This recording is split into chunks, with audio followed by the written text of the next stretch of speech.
And the status quo, where you give a scholarship as an appreciation to the smart one, makes it problematic. Why? Because the essence of scholarship is to help students in school to get to, for example, their lack of financial whatsoever.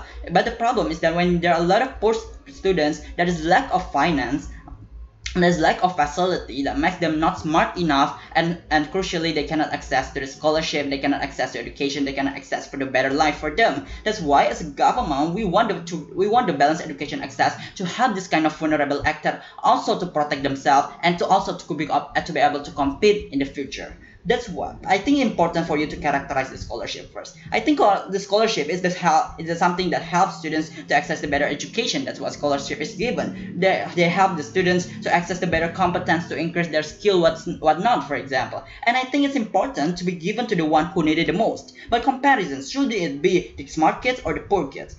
The smart kids are mostly they're accessible to education, they can access for tutor, they can access for books, they can access for school. That's why they are smart. But even if they are not, they are the one who is gifted. For example, they are already smart since they're born, for example, and meaning to say that they have a high chance to work or survive in the end of the day because of their luckiness of being smart since they're born. But this kind of poor kids, crucially they are not smart enough, or crucially they are not gifted like this kind of smart people, for example. And moreover, because they are not also accessible to access tutor, to access book, because of their poor, make them cannot access the education in the end of the day. But because they are not smart enough, they don't get the scholarship that is so important for them. In the end of the day, if you think the worst case, that how if we do not give the scholarship to both of them, look at how smart kids. I think smart kids can access good education without scholarship because they are already smart, make them easily to be accepted to Harvard or Oxford, so maybe they are easily to be accepted to Google, for example, in the future, meaning to say they can still compete up in the future without scholarship. But this kind of poor people, while they are not able to access for education, it's meaning to say that they are hard to be accepted to Harvard, or maybe even just just a local university, for example, without scholarship and help them become accessible to education. They will not have any backup plan in the end of the day, and they will die in the future because of the competition of capitalism and whatnot. That's why we propose. I have two main arguments here. One, why is it justified, and two, how we can live the underprivileged family whatsoever. One, why is it justified? I think realize the context that the finance limitation hamper the kids to access the education. Why? Because the education spent a lot of money, to, for example, to buy books, to access tutor, to access the uniform whatsoever. So this is exactly harmful for three reasons. Number one, the kids are limited to buy books, help them study whatsoever. This final limitation limit them to access this kind of things, makes them even harmful because they are not accessible to this kind of things, while the smart students are not, because they are already lucky enough. For example, they needn't necessarily need to learn a lot of things because they're already smart or whatnot, they can access tutor or whatnot, make them easily to get job whatsoever. But secondly, I think the enforcement of the parents, for example, that's why the student in the status quo help this kind of people, help their parents to work to get money whatsoever, because of the finance limitation make them work hard, like for example being an employee or maybe take a part-time job, make them not able to go to school because it spend a lot of time, for example, because it makes them cannot go to school. It's so harmful, right? But then thirdly, the limitation of finance makes the poor students, for example, because they live in the corner that is far from school, far from the access from the city whatsoever, make them have no facility, for example the bridge or the proper street whatsoever, make them hard to walk. For example, they must spend 20 kilometers to go to school only, make them have less motivation to go to school and access for the better education. But I think even if government gives a lot of help, for example the education fixed man, and put more teacher to the villager whatsoever, I think this is exactly still harmful because these poor people still hard to access the education. Two reasons. Number one, the education in the status quo is not 100% perfect, meaning to say that even if you still work on fixing the education facility and whatnot, it still will take a lot of time. And moreover, because the status quo there are a lot of case of corruption whatsoever, it's still hard to access it 100%. But secondly, because the family limitation, the family limitation of mindset whatsoever still hamper the kids in the end of the day, because they know in the end of the day that education will waste so much money even if you get help from the accessibility whatsoever. But then, why are they important?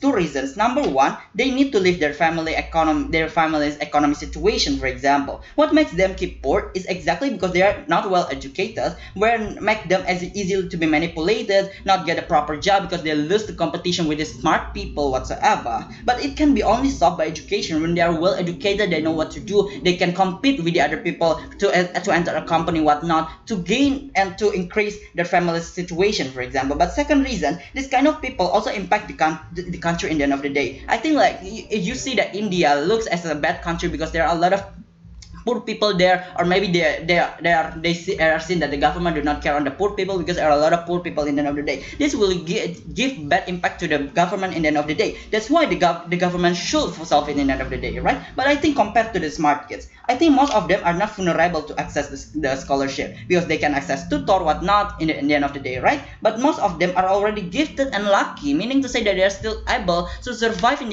the future because of their luckiness. But even if we need to appreciate them as because they already contribute whatnot, and we give the scholarship as a appreciation whatsoever, I think we should not give it in the form of scholarship because it's something that fundamental should be given to one who need it the most. For example, who we need the most. I already talked to you about that. But if you want to give a present as an appreciation to this kind of smart people, I think you can give them training, you can give them a lot of books, for example, and you can give them money, or maybe you can give them a certificate whatsoever that can show your appreciation to this kind of people. You do not necessarily have to do that exclusively by scholarship. Moving on to my second argument, I will talk about how we can live the unprivileged family. But then, what is unprivileged family? There are three. For example, poor people, there is lack of money, the minority, the black people, the community of color, or the woman, for example, or the marginalized one. There are people that are discriminated from society, for example, the prisoner whatsoever. I think they are vulnerable for three reasons. One, they are marginalized from the facility of country. For example, in developing country, there are a lot of facilities that can be accessed only in Jakarta and not in Papua or Maluku, for example. But secondly, they are marginalized from the society because they are minority whatsoever, make them hard to access certain things, for example. But three, they are marginalized and they are victim of capitalism war, which is harmful, right? But why government have obligation to protect this kind of people? I think two reasons. Number one, the underprivileged community's voice are important for the government because in the status quo there are a lot of people who put concern on them.